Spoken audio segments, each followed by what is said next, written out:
Okay, now this is 2 o'clock on Wednesday afternoon, and these pork butts I want to be serving tomorrow. I'm going to take them to the office, so I'm going to really cook them very, very slow. It's been raining, so I want to get these on before it starts raining again, and I'll just watch all this stuff from my computer and from my telephone while I'm gone.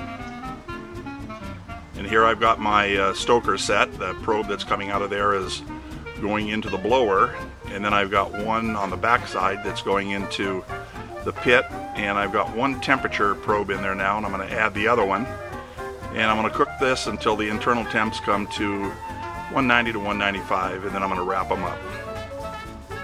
Okay, what I've decided to do here also is throw on some ham hocks. These are fresh ham hocks, and I'm going to smoke these for a few hours, and these are what I put in for beans and when I make greens, so these are really, really good. Okay, now that I've got everything loaded and in there ready to go, I'm going to leave here for about 3 hours. I'll come back, I'll check on the ham hocks. They should be either done or close to being done, and then I will shut the lid down and I won't raise it again until the internal temp hits the point.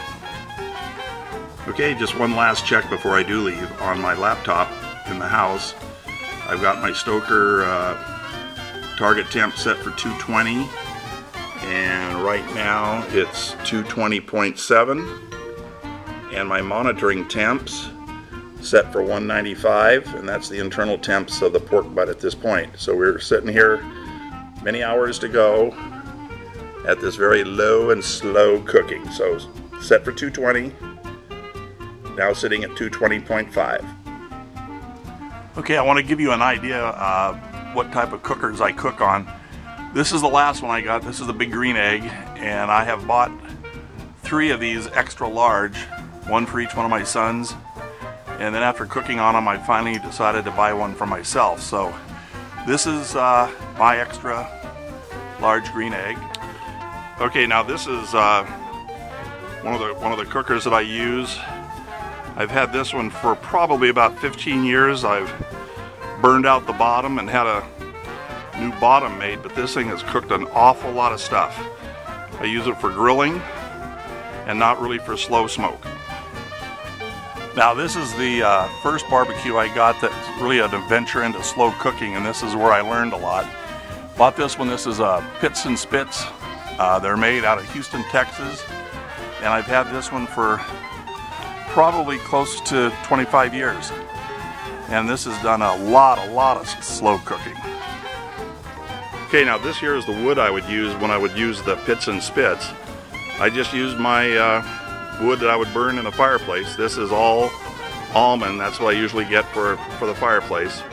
Sometimes I get a little bit of oak, but oak is very expensive. This out here is about $145 a cord, which is a good price for California. Okay, now this is a little hibachi type grill I brought back from Thailand that I use for just grilling up steaks real quick. This is made out of, looks like a flower pot, but this is what they use all over Thailand to do a lot of their cooking on.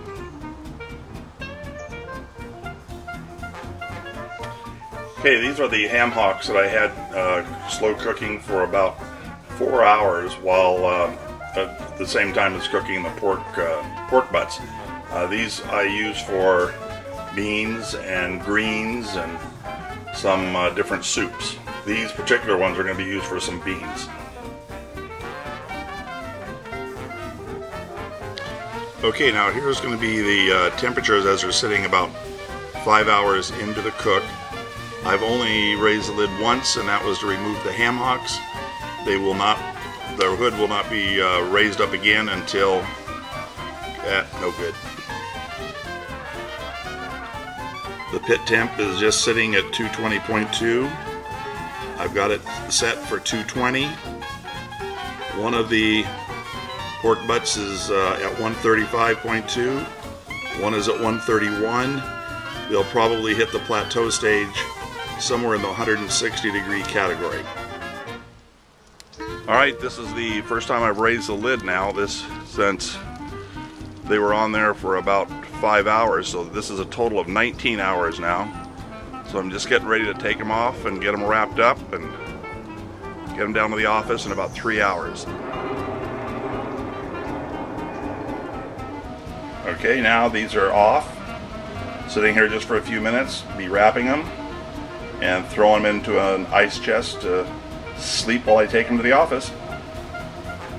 Okay, this is another one of the units that I have. This is a Weber style cooker that I use for doing a lot of tri-tips or half chickens. It's really good for that. This is 38 inches in diameter. Okay, and here's another one I've had for probably 15 years. This is a big grill that I use for steaks and chicken, also for exhibition cooking if we want to do a big party and make it look good. Cook the ribs in advance, and then I can throw them on here and just kind of crisp the outsides up a little bit. Okay, now here's the finished product, and it's ready to be served.